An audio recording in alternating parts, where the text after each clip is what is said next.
Hola a todos y todas y bienvenidos de nuevo al podcast de Sonríe. Si habéis escuchado nuestro podcast ya sabréis que Sonríe es una app de orientación psicológica online, inmediata y 100% anónima que pretende normalizar la psicología y hacerla asequible para todo el mundo. En este espacio os vamos a contar qué es y para qué sirve la psicología y descubrirás un montón de cosas sobre esta disciplina que seguramente no sabías. Soy Rafa, el culpable de que cada día más personas conozcan y prueben Sonríe.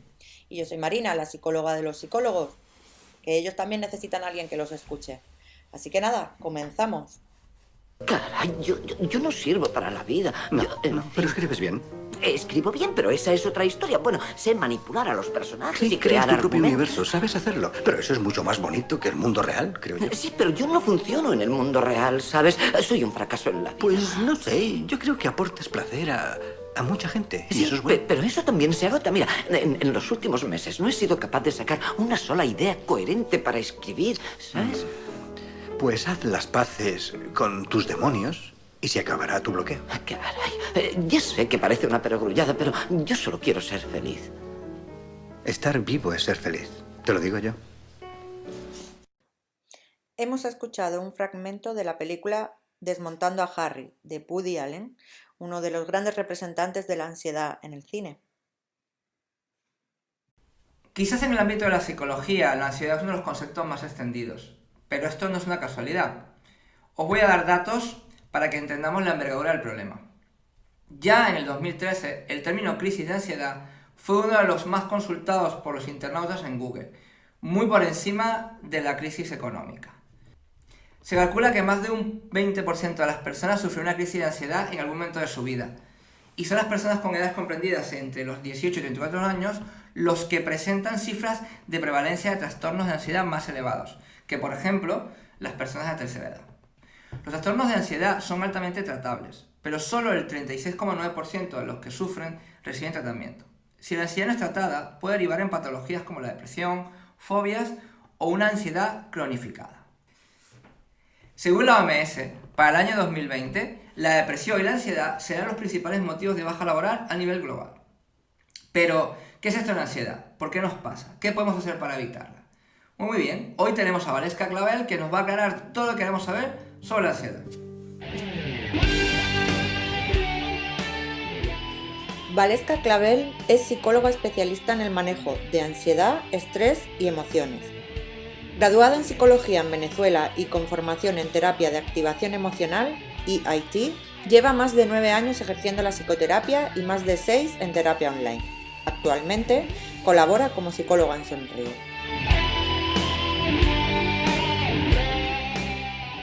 Hola Rafa, hola Marina. Bueno, muchas gracias por la invitación.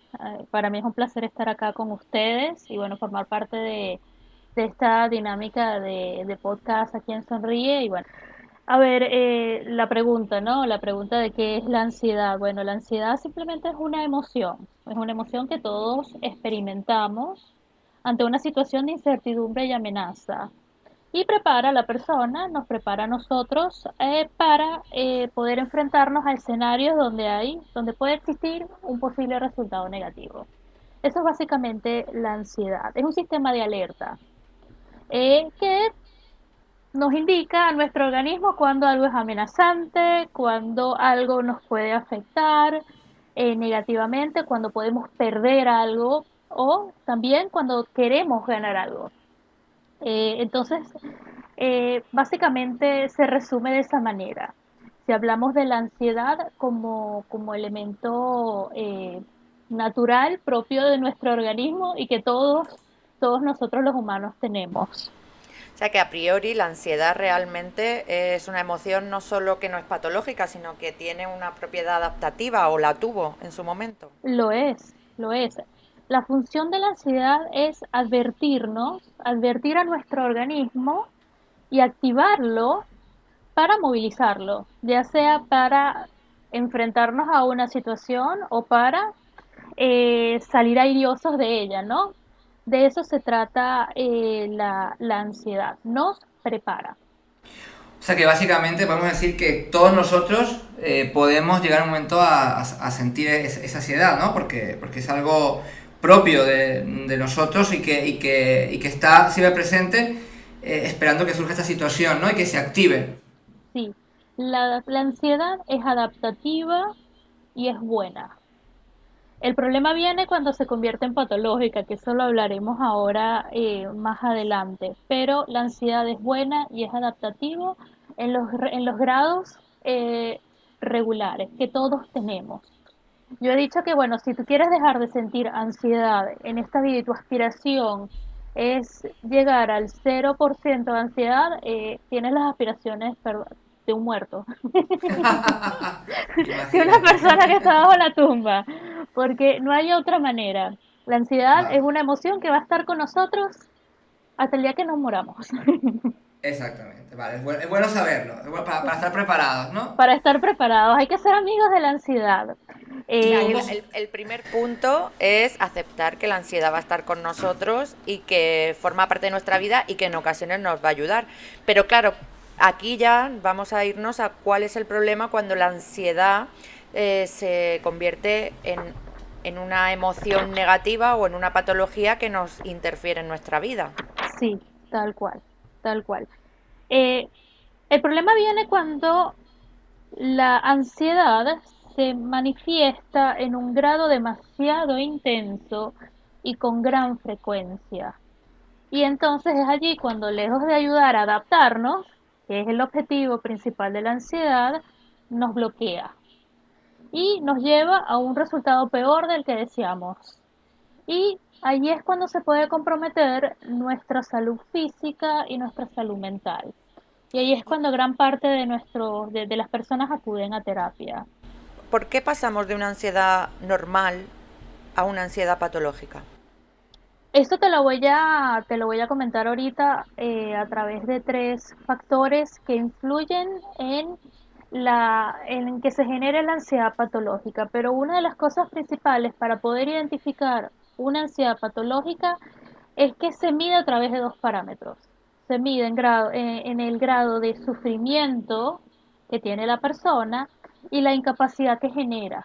¿Qué tanto estoy sufriendo y qué tanto me incapacita en mi día a día, en mi cotidianidad, ya sea a nivel social, a nivel laboral, a nivel de pareja o a nivel individual? Entonces esos son dos parámetros que nos deben llamar mucho la atención cuando tenemos que decir, oye, aquí hay algo que no está bien, cuando hay Ok. incapacidad. Entonces, No sabemos gestionar, digamos, correctamente esa ansiedad.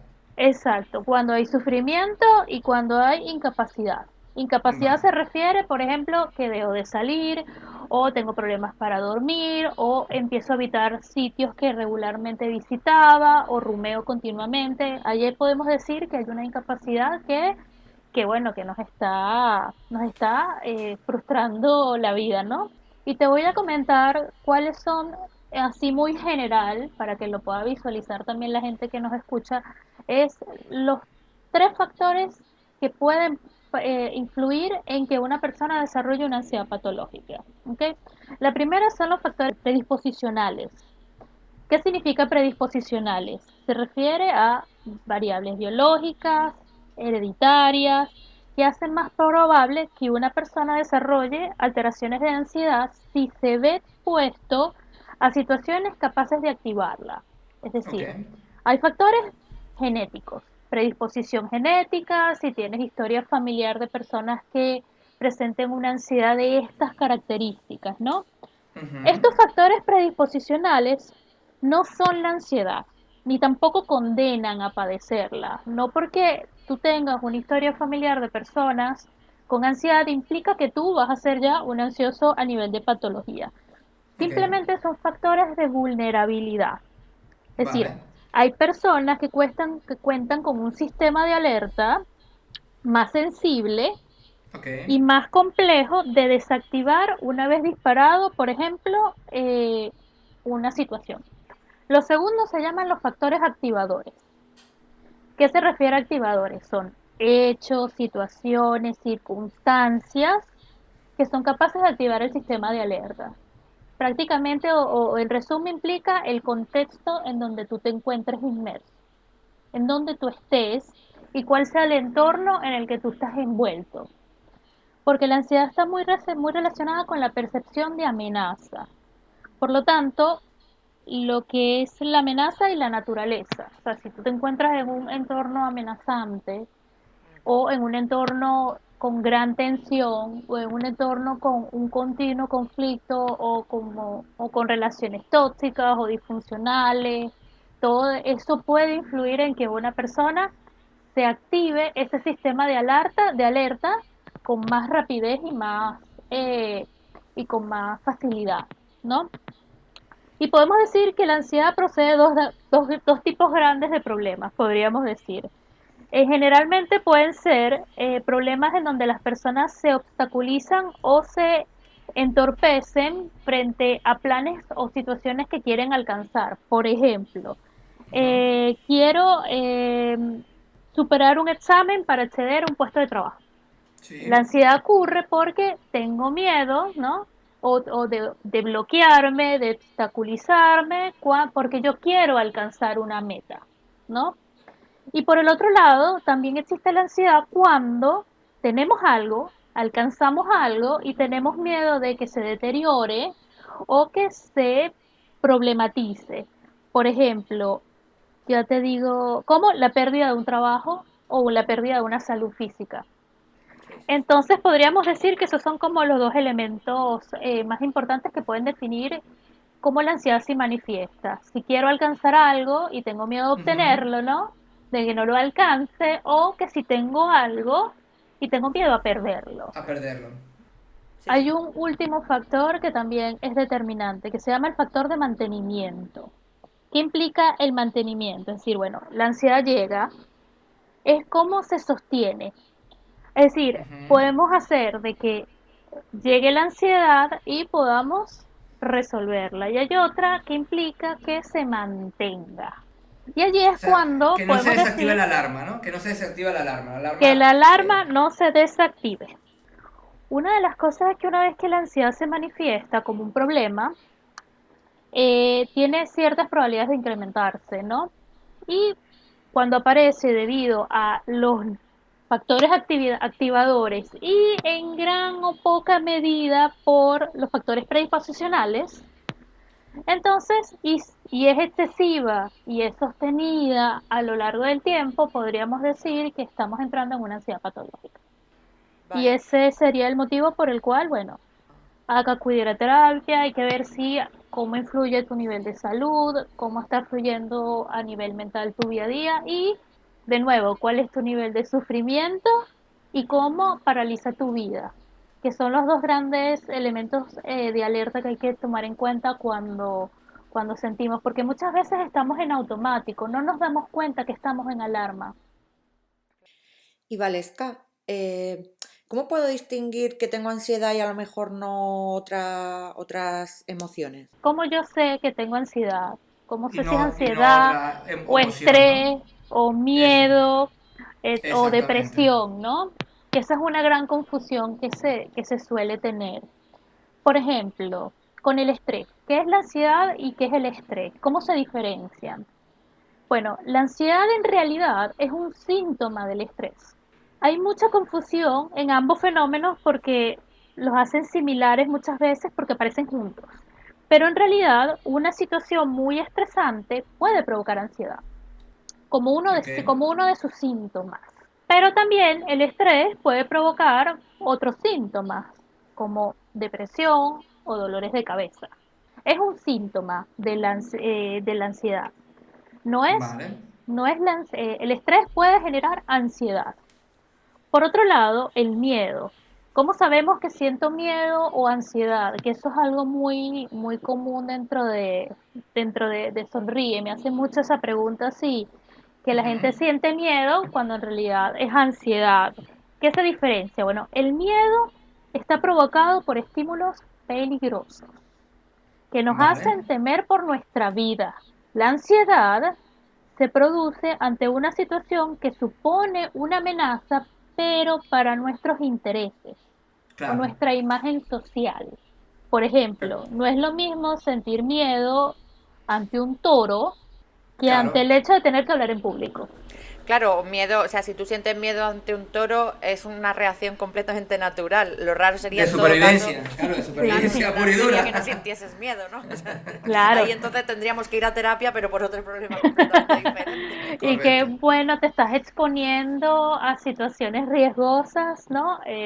No, no va por allí. El miedo tiene una función que es protegernos, nos Claro. protege frente a la amenaza real. No, Ok. en cambio la ansiedad es temor frente a amenazas que no son amenazantes para nuestra vida física. Entonces esa Interesante. podríamos decir que es la diferencia entre ansiedad y miedo, por llamarlo de esa manera. ¿Cuál es la diferencia entre una ansiedad generalizada y una ansiedad a una situación concreta? En realidad ya hablamos de trastornos de ansiedad. De los trastornos de ansiedad hay una múltiple gama, trastorno de ansiedad generalizado, un trastorno de ansiedad específico, trastornos de ansiedad por agorafobia, ¿sabes? Hay unas grandes Claro. definiciones a nivel clínico que especifican por qué hay una u la otra, ¿no? En realidad, Claro. no te puedo decir por qué se genera una u otra, depende mucho de la experiencia individual del individuo, de cuál haya sido el activador o el factor Ujú. activador, ¿no? Y yo creo que Claro. importa mucho, porque es como la persona que, por ejemplo, tiene un accidente en un vehículo y después desarrolla el miedo o la ansiedad a montarse a un vehículo, ¿no? Cuando antes Entonces, no lo tenía, pero tras esa cuando antes no la situación, ansiedad. entiendo. Muchas veces en terapia lo que intentamos muchas veces identificar es ese factor de activación, es decir, bueno, ¿qué es lo que activa la ansiedad? Porque muchas veces puede activarlo una cosa y después viene como una ola que va arrastrando otras, por decirlo así. Vale. Entonces se puede transformar en una ansiedad generalizada o desarrollar trastornos de ansiedad o trastornos de pánico o trastornos de ansiedad por separación. Hay muchos nombres, muchas especificaciones con respecto a los trastornos de ansiedad, pero sí, depende mucho de esto que te mencioné, del factor activador y también del Ujú. factor de mantenimiento. Entiendo. Cómo se mantiene a lo largo, porque claro, una persona puede tener, por ejemplo, un accidente y no necesariamente desarrolla, por ejemplo, estrés postraumático, sino que de Vale. alguna manera lo integra de una manera y sigue con su vida. Hay otras personas que pueden desarrollar dependiendo de sus recursos y de sus factores predisposicionales o más su personalidad y el apoyo que tiene alrededor y resulta que no lo gestiona bien. A mí me queda claro, Valija, con esta explicación que tú nos has dado, que primero es una cosa que siempre va a estar con nosotros, que va a depender mucho de nuestro entorno y de nuestra capacidad de gestionar la situación. Por lo cual, te pregunto, ¿cómo podemos aprender a gestionarla? ¿Cómo podemos de alguna manera saber controlar, o sea, una vez que salta la alarma, cómo podemos aprender a apagarla, ¿no? Claro, claro. Bueno, hay maneras de aprenderlas que la gente puede tener sus propios recursos durante la vida, ¿no? Es decir, que algo que yo identifico y que yo creo que es fundamental quizás en las sociedades, no ahorita, sino ya más adelante o quizás hoy día, ¿no? Es que desde chicos nos enseñen a relacionarnos con las emociones. Socialmente, por Vale. ejemplo, hace una generación atrás, por darte un ejemplo, los hombres de alguna manera no se les reforzaba el conectarse con la tristeza o Sí, con, entiendo. porque conectarte con la tristeza es que eres una Señal de persona debilidad. débil o Señal de eres una debilidad, correcto. persona, exacto. Y en las mujeres también. Entonces, de alguna manera, el aprender a identificar nuestras emociones y relacionarnos con ellas sin Ujú. verlas como Algo negativo. amenazantes, como amenazantes. Por ejemplo, me llegan a terapia personas que sienten miedo o sienten ansiedad, es que tengo miedo de sentir ansiedad de nuevo. Y digo, ya va, pero la ansiedad nunca va a desaparecer de ti. Lo Claro. importante es cómo tú la gestionas y cómo tú te relacionas con ella. Sentirse desanimado o triste cada tanto es normal, como hemos manifestado acá, que todas las emociones son importantes y tienen una función. Y todos nos podemos sentir ansiosos de vez en cuando, ¿no? Es una respuesta normal. Sin embargo, Cuando son constantes e intensos los síntomas de ansiedad y depresión, allí es un signo de trastorno mental. La Entiendo. ansiedad puede presentarse como un síntoma de la depresión. ¿Ok? Que tengo depresión y desarrollo síntomas de ansiedad por estar deprimida. Porque Pero te hace más también, vulnerable, tal vez, te hace más vulnerable. sí, y también es frecuente tener depresión que se desencadenan debido a trastornos de ansiedad. Es decir, cuando tengo un trastorno de ansiedad generalizada, por ejemplo, que le tengo ansiedad a todo, esta alarma prendida todo el día, no es descabellado sentirnos tristes, sentirnos frustrados, sentirnos que mi vida no tiene sentido porque estoy sufriendo de una manera Constantemente. espantosa. Claro. Entonces puede ser de las dos modalidades. O que sienta depresión y me genere ansiedad sentir depresión, sentirme en esta situación, como sentir una ansiedad abrumadora y sentir que mi vida, pues ya, que mis emociones y mi estado de ánimo caiga, porque no voy a estar feliz mientras sienta una ansiedad desbordante. Entiendo. Entiendo. Así que por eso es importante diferenciarla. Ahora, ¿cómo lo gestiono? ¿Cómo aprendo a gestionar esta ansiedad desbordante y paralizante? Primero, yo lo recomiendo mucho. Si la ansiedad es abrumadora y por otro lado también te incapacita a un nivel cognitivo, físico, emocional, claramente primero hay que ir a un médico, ver cómo estás a nivel físico, eh, porque hay personas que pierden apetito, hay personas que se pueden hacer daño y bueno, esas situaciones siempre hay que ir acompañado del médico y también de un psiquiatra en algunos casos para hacer evaluaciones psicodiagnósticas y ver que la persona, por ejemplo, no necesite tratamiento médico de acompañante, ¿no?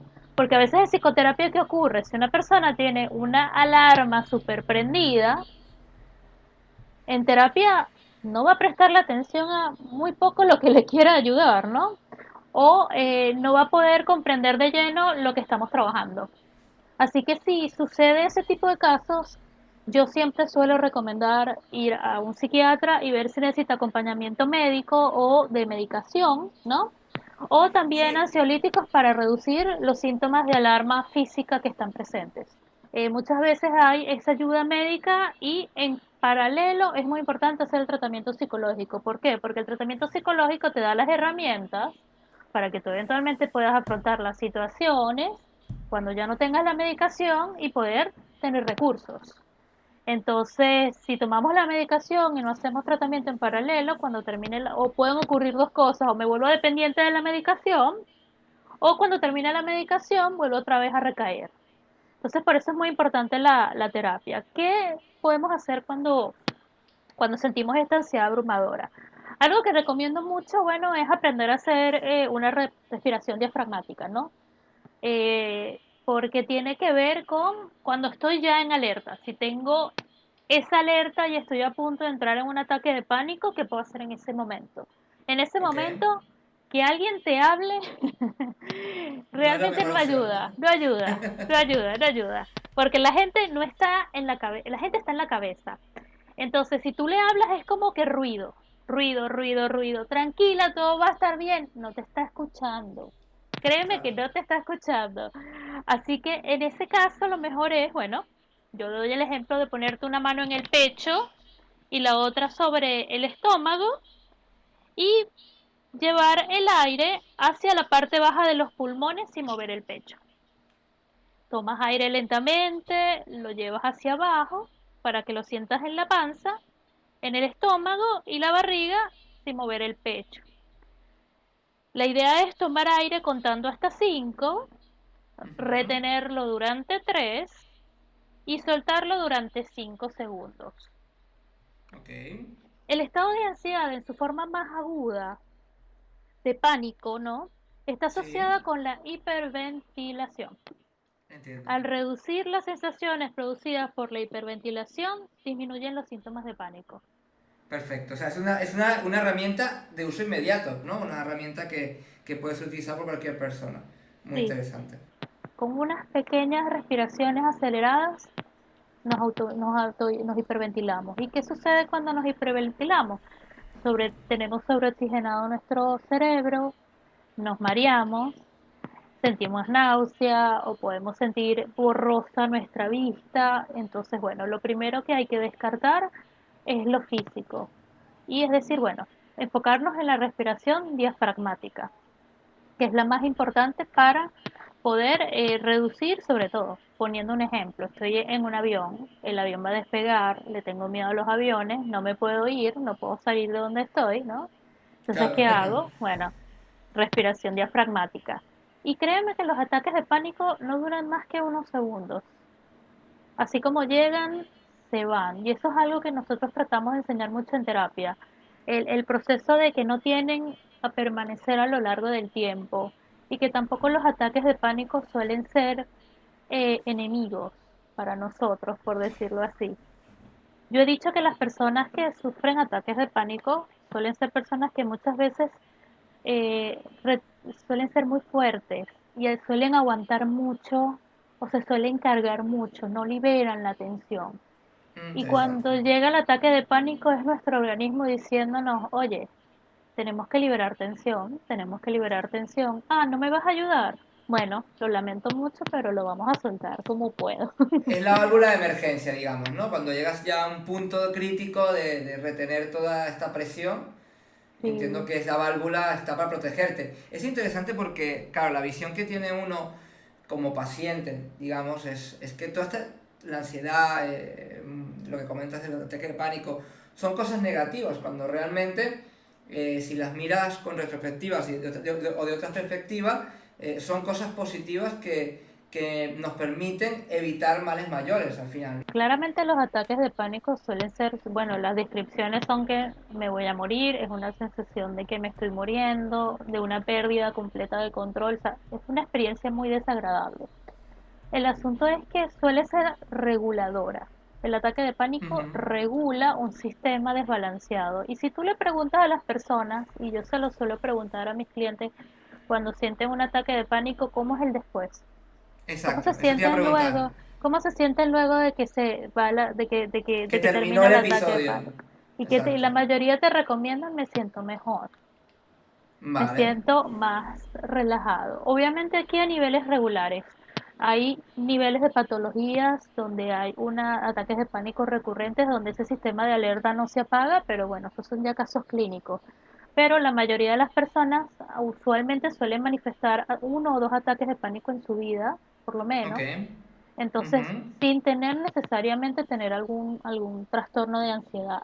Pero frente a cualquier momento en nuestra vida, si llegásemos a sentir un ataque de pánico, pues lo podemos identificar de esta manera. Primero, no necesariamente implica de que tienes un problema grave, puede ser que estés bajo situaciones de estrés. Yo suelo preguntarle mucho a mis clientes, bueno, ¿qué ha pasado las últimas semanas? ¿Ha cambiado algo en tu vida? ¿Alguna rutina? ¿Algo nuevo? Y las personas suelen traerlo. Suelen decir, bueno, me di cuenta que me pasó esto o mi novio me dijo esto y no había pensado y me había molestado y no pensé bien, no lo reflexionó bien, o bueno, me dieron una noticia que en el momento lo vi regular, pero después me di cuenta que sí era algo importante Sí. y no hacen como la reflexión sobre ello. Simplemente Joder. nos los aguantamos, nos los aguantamos, nos los aguantamos y normalmente los disparadores de ansiedad suelen ser ante cualquier otro estímulo que no tiene nada que ver usualmente con el problema, ¿no? Ah, Sino la famosa gota que derrama el vaso. la famosa gota que derrama el vaso. No, no Entonces, tiene por qué bueno, ser la razón principal de la situación. Valesca, me parece súper interesante porque para mí ha cambiado la visión que tenía de la ansiedad o la forma como interpretaba tanto la ansiedad como el ataque de pánico. Estoy seguro que muchas de las personas que nos van a escuchar van a empezar a verlo también de otra manera y bueno, y por supuesto van a entender que no tiene por qué ser algo negativo, sino algo que realmente está ayudando a entender que se siente amenazado por algo, ¿no? Ahora, un poco para terminar, creo que, y ya para despedirnos, ¿no? Porque hemos hablado de muchas cosas y creo que en el punto final nos gustaría a todos los que, a todas las personas que te van a escuchar, un consejo final, algo que realmente podamos aportar a todas las personas que nos van a escuchar en este podcast y que consideran o sienten o se identifican con esta situación con esta emoción de la ansiedad, ¿qué consejo le podrías dar tú, Aleska? Eh, bueno, pues, yo creo que tú lo has resumido bastante bien, Rafa. Nuestro cuerpo, Sí, nosotros somos nuestro propio termómetro y es muy importante quizás tomarnos unos minutos al día, yo digo al final de la tarde o en la mañana, y poder hacer ese chequeo de qué fue lo que viví, cómo lo sí, viví, porque normalmente entramos en el automático continuamente, no nos conectamos con nuestras emociones. Entonces yo le recomiendo mucho a mis clientes al final de la tarde, bueno, reflexionen sobre el día de hoy. ¿Cómo estuvo tu día? ¿Cumpliste las metas que te propusiste? ¿Cómo te sentiste? ¿Sentiste alguna emoción? ¿En dónde la sentiste? ¿En qué parte del cuerpo la sentiste?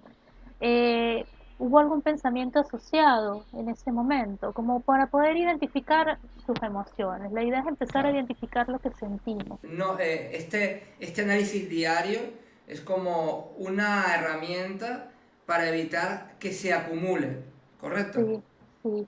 Y eso es parte de la terapia también. En la terapia trabajamos mucho en identificar las emociones, en identificar qué siento, por qué lo siento y cómo gestionarlo, ¿no? Es decir, bueno, ¿cómo lo podría afrontar? ¿Qué cosas podría ser diferente?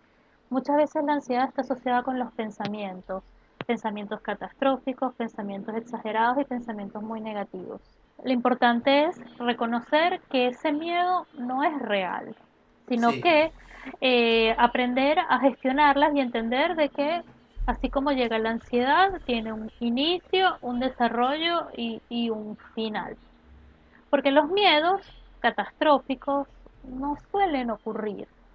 En los pensamientos ansiosos no son predictorios, no te Ujú. dicen lo que va a ocurrir.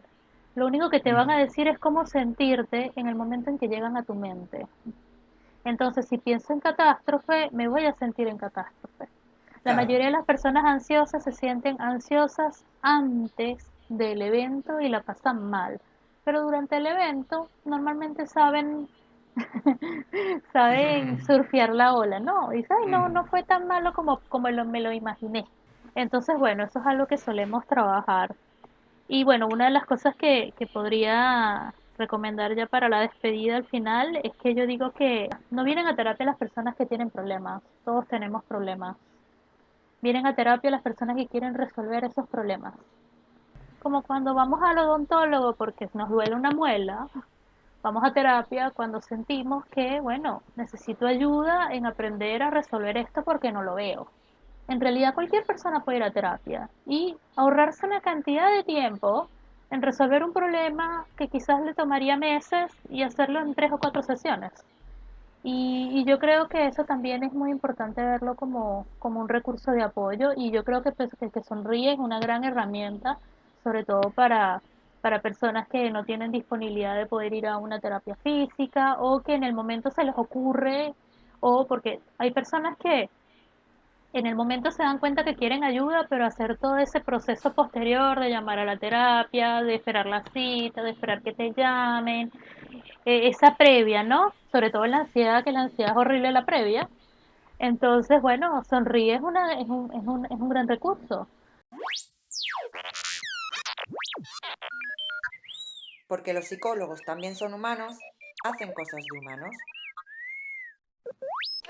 Yo es que tengo la teoría de que los psicólogos también son humanos, hay gente que no está segura de ello y pienso que también sufrimos cosas de humanos, ¿no? Entonces, ¿has sufrido tu ansiedad alguna vez? Sí, sí, he sufrido ansiedad. E incluso yo nací con este factor predisposición. Nací, crecí en un ambiente de mucha ansiedad y bueno, sí, viví experiencias de ansiedad.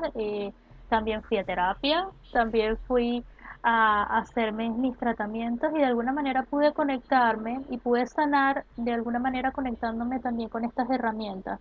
Y yo cuando me conecto con mis pacientes no le doy estas herramientas porque simplemente estén dentro de una guía o dentro de una formalidad psicológica, sino porque realmente me he dado cuenta cómo funcionan y también logro conectarme con personas que sufren porque, bueno, también lo viví en carne propia y no es Bueno, fácil, no es explícame Experiencia fácil. propia. nuevamente.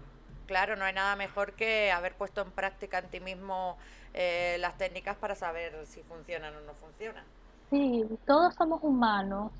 Los psicólogos podremos comprender, pero como dice, comprender las herramientas, pero también nosotros tenemos una vida afuera, también vivimos en pareja, también tenemos miedos, también nos decepcionamos, no tenemos el camino armado, sino todos seríamos psicólogos y ya, pues sería como Problema resuelto. una materia más en el liceo, en el colegio, para que todos tengamos la vida perfecta y listo, ya.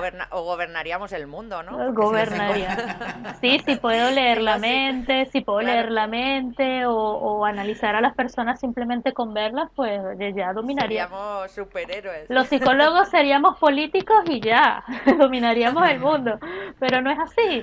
Sufrimos también y bueno, yo sí, a mí no me da, más bien yo lo he visto como una herramienta de crecimiento.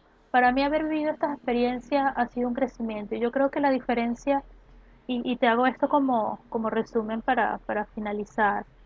Em, las personas, para mí las personas saludables no son las personas que no han vivido un fracaso o no han vivido una derrota o no han vivido una ruptura de una pareja o no han tomado una mala decisión en el trabajo. A todos nos puede pasar eso.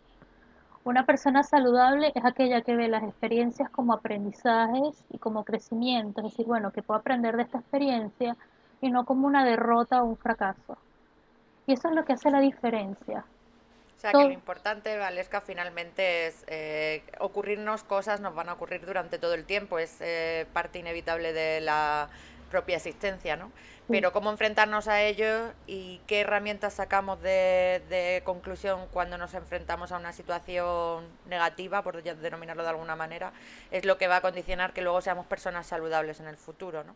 Así es lo que hacemos y cómo integramos. A veces podemos decir, oye, terminé esta relación y en el momento lo vemos trágico, pero si lo afrontamos desde la culpa, si lo afrontamos de por qué hice mal, o qué hubiera pasado si, o por qué yo no tomé esta decisión antes, y no nos conectamos con, bueno, qué aprendí de esta experiencia, qué me llevo de aprendizaje, qué puedo cambiar, eh, la experiencia, aunque es la misma experiencia, va a tener resultados diferentes en nuestra psique, en nuestra personalidad y en nuestro crecimiento como personas. Y lo puedes ver cotidianamente, que hay personas que llevan una vida más tranquila y otras no, y pudieron haber vivido experiencias trágicas, realmente trágicas.